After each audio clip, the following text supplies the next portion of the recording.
Friends, हम लोग जब क्लास 12 अकाउंट स्टार्ट करेंगे तो अकाउंटेंसी हार्ड नहीं है, लेकिन बस एक बात है कि अगर आप इसे कुछ भी मिसअंडरस्टैंड करते हुए चले जाएंगे तो ये आपके लिए बहुत हार्ड हो जाने वाला है।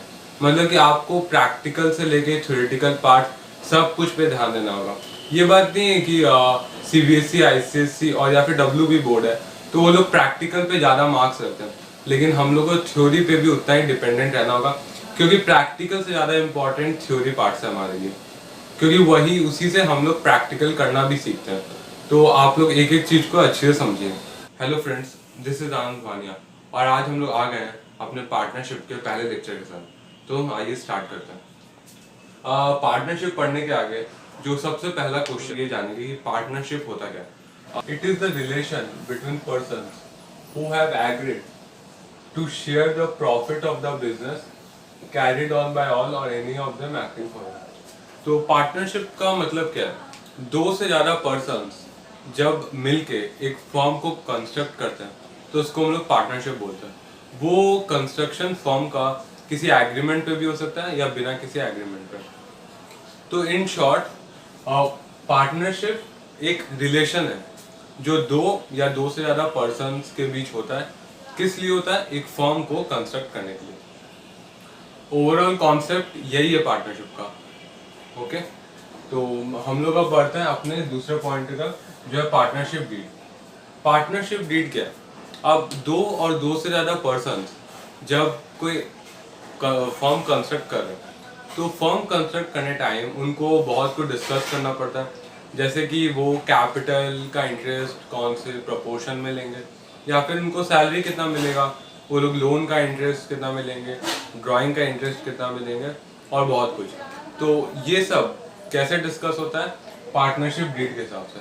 पार्टनरशिप डीड मेनली ओरल भी हो सकता है या फिर रिटर्न भी हो सकता है, लेकिन ओरल डीड में बहुत सारे डिस्प्यूट्स अराइज हो जाता है, क्योंकि अगर आप ओरली किसी से डिस्कस करोगे और बाद में वो पार्टनर्स आपको गलत भी ठहरा सकता है, आपके पास तो कोई प्रूफ रहेगा नहीं। तो फिर इसीलिए हमारा एक्ट हम लोग को यही बोलता है कि पार्टनरशिप डीड ऐसे तो कोई कंपलसरी नहीं है, लेकिन रिटर्न ही होना चाहिए। तो हम लोग देखते हैं पार्टनरशिप डीड। पार्टनरशिप डीड क्या है? Is an important legal document. Partnership deed एक इम्पॉर्टेंट लीगल डॉक्यूमेंट है जो रिटर्न या ओरल भी हो सकता है। किस लिए होता है वो डिफाइन करता है पार्टनर्स के राइट्स को, ड्यूटीज को और लायबिलिटीज को। पार्टनरशिप डीड का यही काम ही है कि वो पार्टनर्स का क्या क्या ड्यूटीज है, राइट्स है और क्या क्या लायबिलिटीज है उनको डिफाइन करता है। तो ये तो हो गई बात पार्टनरशिप डीड की। हम लोग ने पार्टनरशिप समझा कि पार्टनरशिप क्या होता है, पार्टनरशिप डीड पढ़ा। अब ये क्या है? Provisions of the Indian partnership act 1932, absence of partnership deed.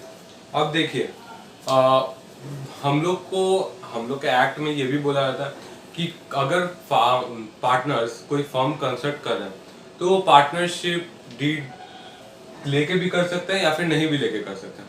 तो क्या क्या प्रोविजंस 1932 इंडियन पार्टनरशिप एक्ट ने बनाए हैं जब हम लोग का पार्टनरशिप एग्रीमेंट नहीं होगा तो फिर क्या होगा? The profit and losses should be shared equally. मतलब कि देखिए, फिर से समझिए कि एक पार्टनर्स जब फर्म कंस्ट्रक्ट करता है तो वो लोग आपस में सब कुछ डिस्कस कर सकते हैं, अपने ड्यूटीज लायबिलिटीज को। तो वो हो गया उन लोग का अपना पार्टनरशिप डीड। लेकिन अगर वो लोग ऐसा नहीं करना चाहे तो वो लोग इस एक्ट जो 1932 में बना था उसको भी चूज कर सकते हैं, जिसमें बोला गया है अगर आपके पास पार्टनरशिप डीड नहीं है तो फिर आपका profit and losses equally shared होगा। इंटरेस्ट ऑन कैपिटल जो रहेगा, इंटरेस्ट ऑन कैपिटल मतलब कि पार्टनर्स ने फर्म में कैपिटल इन्वेस्ट किया, उसका वो लोग को जो इंटरेस्ट मिलेगा, और ड्राइंग का जो इंटरेस्ट होगा कैपिटल का और ड्राइंग्स का वो लोग को नहीं मिलेगा। मतलब कि profit and losses equally shared होगा, लेकिन इंटरेस्ट ऑन कैपिटल और इंटरेस्ट ऑन ड्राइंग्स जो वो लोग ड्रॉ किए फर्म से वो लोग को कोई इंटरेस्ट नहीं मिलेगा। और थर्ड पॉइंट पे आते हैं जो है इंटरेस्ट ऑन लोन। अब कोई पार्टनर फर्म को लोन दिया कैपिटल पूरा करने के लिए या फिर किसी भी प्रॉब्लम से अराइज होने के लिए, तो उस पे उसको लोन का इंटरेस्ट मिलेगा at the rate of 6% per annum. और ये फिक्स रेट है जो इंडियन पार्टनरशिप एक्ट 1932 के द्वारा हुआ है। ये रेट ना ही आगे होगा ना ही पीछे होगा। और अगर कोई रेट आपके सम्स में दिया हुआ है पार्टिकुलरली तो वो रेट अप्लाइड होगा, और अगर नहीं भी दिया है तो 6% होगा, चाहे आपका पार्टनरशिप डीड हो या नहीं हो। अब हम लोग फोर्थ पॉइंट पे आते हैं जो है रेम्यूनरेशन। रेम्यूनरेशन मतलब क्या होता है? सैलरीज जो पार्टनर्स को मिल रहा है, कमीशन जो पार्टनर्स को मिल रहा है, या फिर अदर इनकम्स, वो सब भी पार्टनर्स को नहीं मिलेगा अगर आपका पार्टनरशिप डीड एब्सेंस है। तो अगर आपके पार्टनरशिप डीड एब्सेंस है तो वो फर्म इन चारों पॉइंट्स पे चलेगा। और अगर पार्टनरशिप डीड है तो फिर पार्टनर्स अपना डीड अपने बना सकते हैं, वो लोग अपने ड्यूटीज लायबिलिटीज सब कुछ को चूज कर सकते हैं। मैंने आगे कहा था अगर आप लोगों को कोई भी दिक्कत हो किसी भी पॉइंट में तो आप लोग कमेंट करके ज़रूर बताइएगा। एएफसी पूरा हेल्प करेगा आपको उस प्रॉब्लम से अराइज करने के लिए। और दूसरा बात, इस अकाउंट्स के बाकी थ्योरेटिकल पार्ट्स के लिए आप लोग डिस्क्रिप्शन जरूर चेक कीजिएगा। तो अब हम लोग देखेंगे नेक्स्ट टॉपिक, चार्ज और एप्रोप्रिएशन। चार्ज और एप्रोप्रिएशन है क्या? जैसे पार्टनरशिप फर्म में कोई कोई एडजस्टमेंट्स ऐसा होता है जिसमें अगर फर्म प्रॉफिट अर्न करे या लॉस इनकर करे तब भी उसको वो एडजस्टमेंट फुलफिल करना पड़ता है। मतलब कि किसी एक पार्टनर ने फर्म को लोन दिया तो उस लोन के बेसिस पे फर्म उसको इंटरेस्ट देगा। अब अगर उस साल फर्म में प्रॉफिट हुआ तब तो ठीक है, लेकिन अगर लॉस हुआ तो क्या फर्म पार्टनर को इंटरेस्ट नहीं देगा? ऐसा नहीं है। चाहे वो लोन हो चाहे प्रॉफिट हो या ना हो, फर्म को उस लोन पे जो रेट फिक्स्ड है उस रेट पे इंटरेस्ट देना होगा। इसी को हम लोग बोलते हैं चार्ज और एप्रोप्रिएशन। चार्ज मतलब क्या होता है? Crediting the receipts of the partners without considering the profit and losses incurred to the firm. मतलब कि वो एडजस्टमेंट्स जिसमें पार्टनर्स का जो इनकम है वो उनको पे करना पड़ेगा, चाहे फर्म में प्रॉफिट हो या लॉस हो। एग्जांपल्स हम ले लेते हैं, जैसे कि rent payable.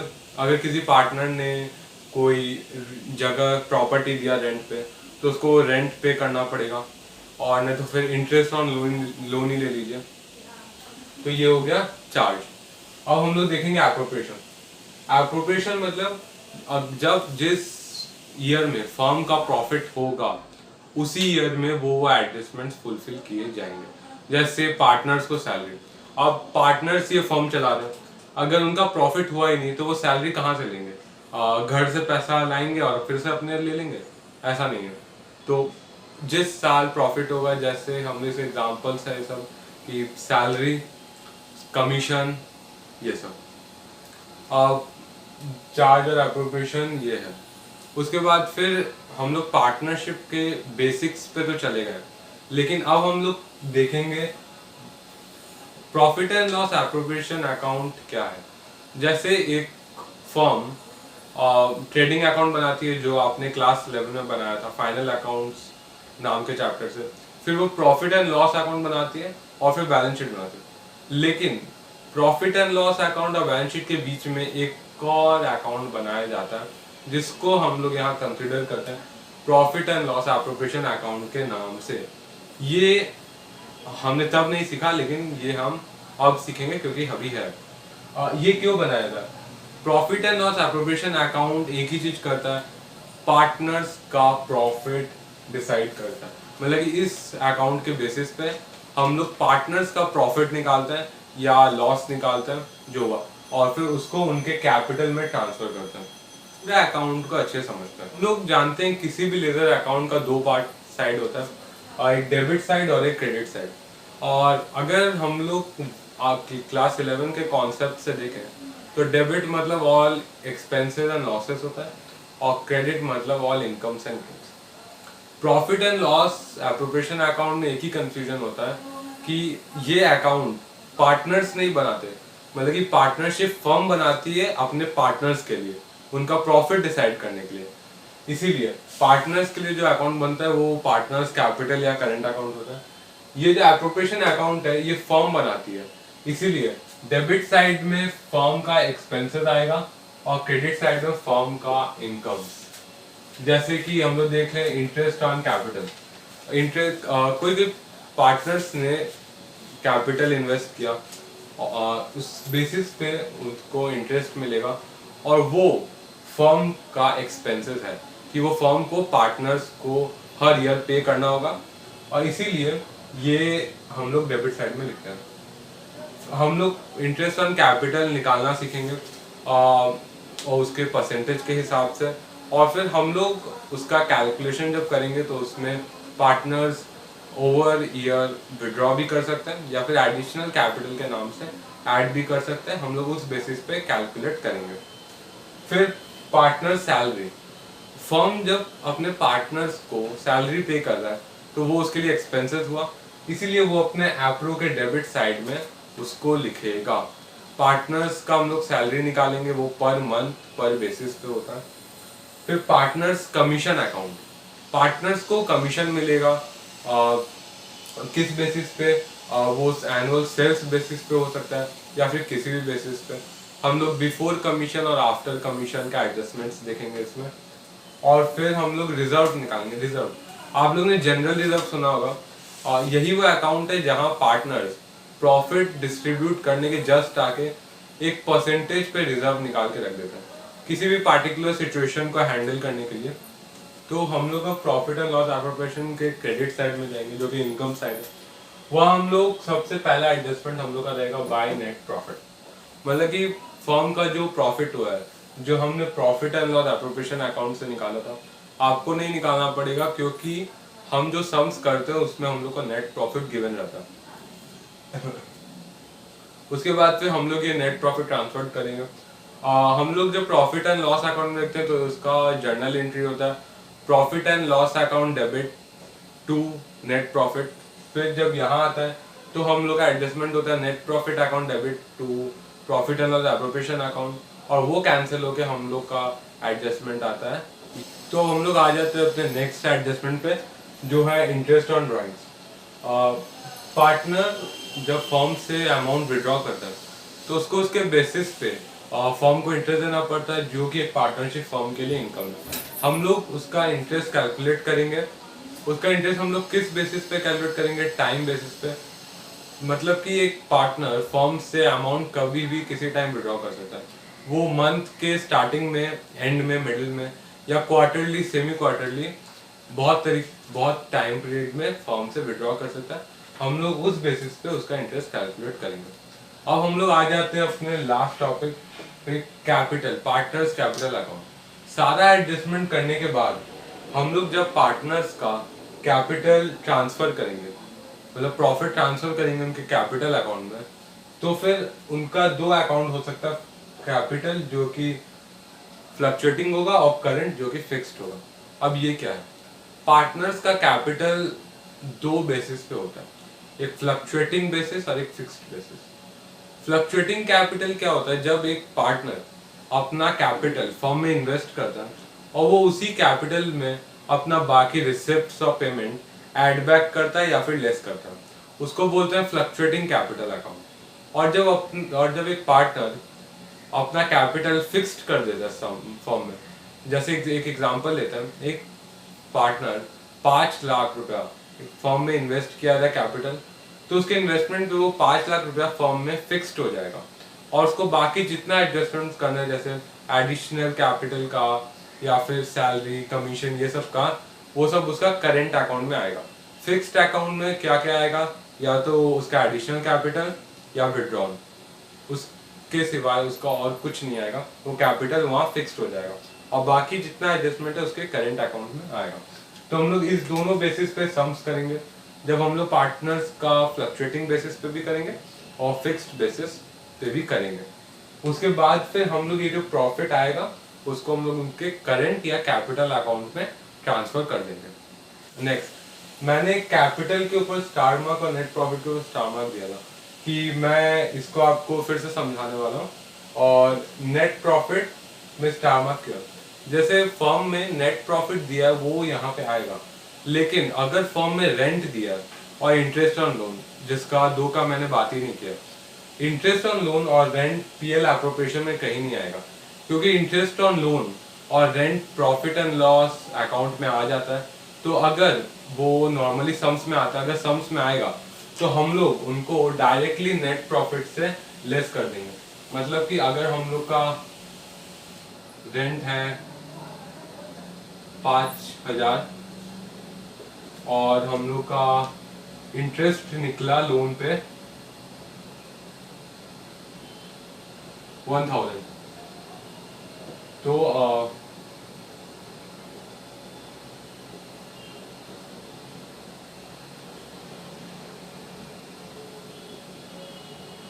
Actual net profit कैसे निकलेगा हम लोग का? Net profit less rent less interest on loan.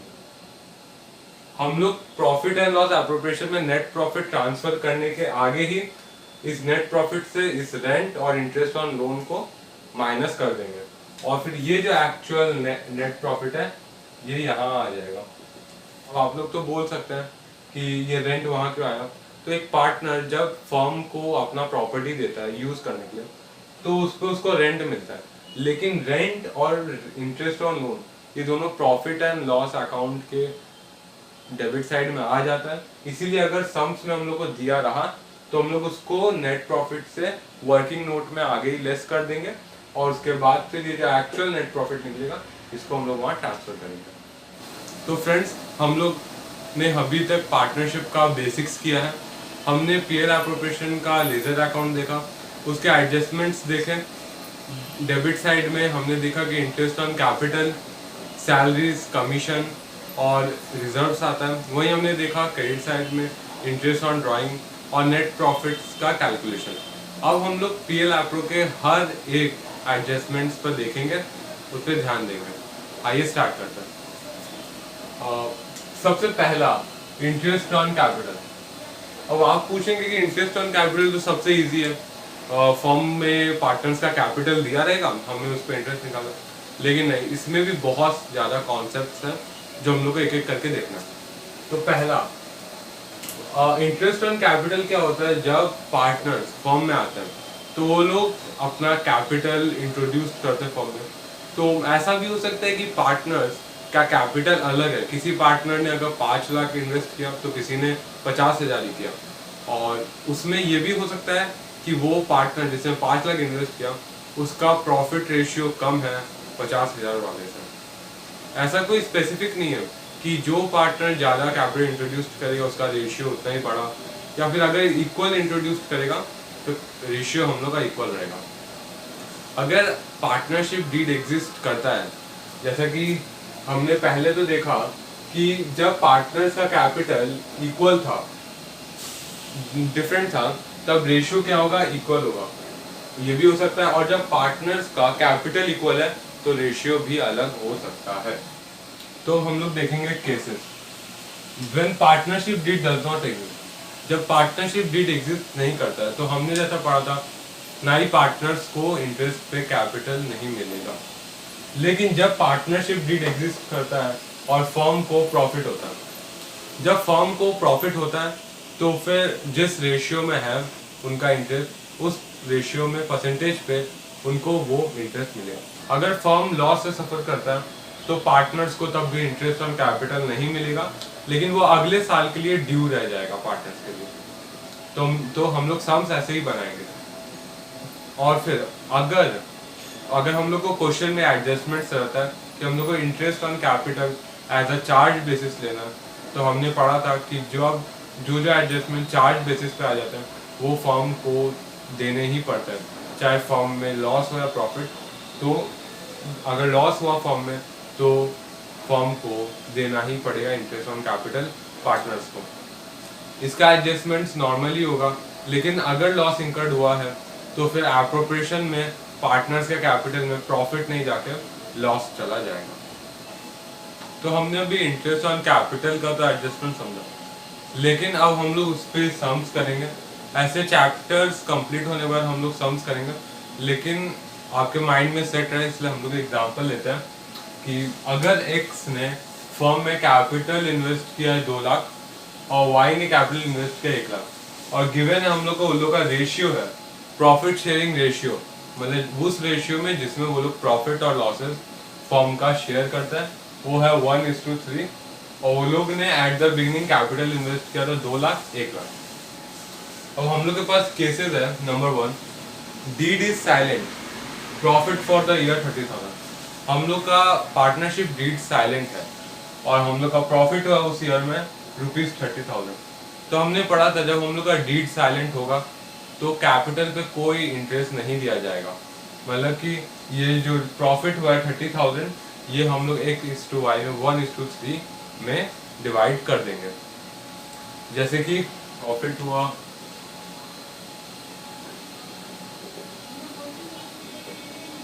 30,000 जिसमें से हम लोग का x शेयर निकलेगा 30,000 इंटू 1/4 जिसका आंसर होगा हम लोग का 7,500 और अब हम लोग y शेयर निकालेंगे वो होगा 30,000 इंटू 3/4 जिसका आंसर आएगा हम लोग का 22,500। ये हो गया x का शेयर और ये हो गया y का शेयर। तो एप्रोप्रिएशन अकाउंट में इंटरेस्ट का कोई एंट्री नहीं होगा इस केस पे और डायरेक्ट एंट्री होगा तो होगा टू पार्टनर्स कैपिटल अकाउंट 30,000 जिसमें से x का आएगा 7,500 और y का आएगा 22,500। अब एट द रेट ऑफ 10% और उस साल फर्म का प्रॉफिट हुआ 15,000। तो आइए हम लोग केस 2 देखते हैं। जब एग्जिस्ट करेगा तो हम लोग पार्टनर्स का इंटरेस्ट निकालेंगे कैपिटल का, तो होगा interest on excess capital equal to 2 lakh into 10%, उसका आंसर आएगा हम लोग का 20,000। हम लोग सेम y के साथ करेंगे, वाइज कैपिटल जिसका आंसर आएगा हम लोग का 1 लाख इंटू 10/100 होगा हम लोग का 30,000। अब हम लोग देख रहे हैं फर्म का प्रॉफिट 15,000 है, लेकिन हम लोग का यहाँ 3 गलती हो गया, यहाँ 1 होगा। हम लोग देख रहे हैं कि हम लोग का फर्म का प्रॉफिट 15,000 है, लेकिन हम लोग का जो कैपिटल का इंटरेस्ट है वही 30,000 आ गया। तो हम लोग का एप्रोप्रिएशन में क्या एंट्री होगा? हम लोग का एप्रोप्रिएशन में एंट्री होगा या हम लोग देखेंगे टू इंटरेस्ट 30,000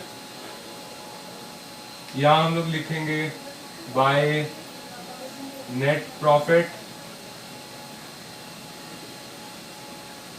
15,000 और हम लोग का यहाँ आ जाएगा बाय पार्टनर्स कैपिटल अकाउंट 15,000 का, जिसमें से x और y का लॉस कितना आएगा, क्योंकि ये क्रेडिट साइड है तो पार्टनर्स का लॉस हुआ है, फर्म का लॉस हुआ है, तो पार्टनर्स को अपने कैपिटल में लॉस ट्रांसफर करना होगा। कितना कितना लॉस ट्रांसफर होगा? हम लोग 15,000 को 1:3 रेशियो में डिवाइड करेंगे। x का होगा 3,750 और हम लोग का y का होगा 1,1,250। ये हम लोग का आएगा लॉस और ये 30,000।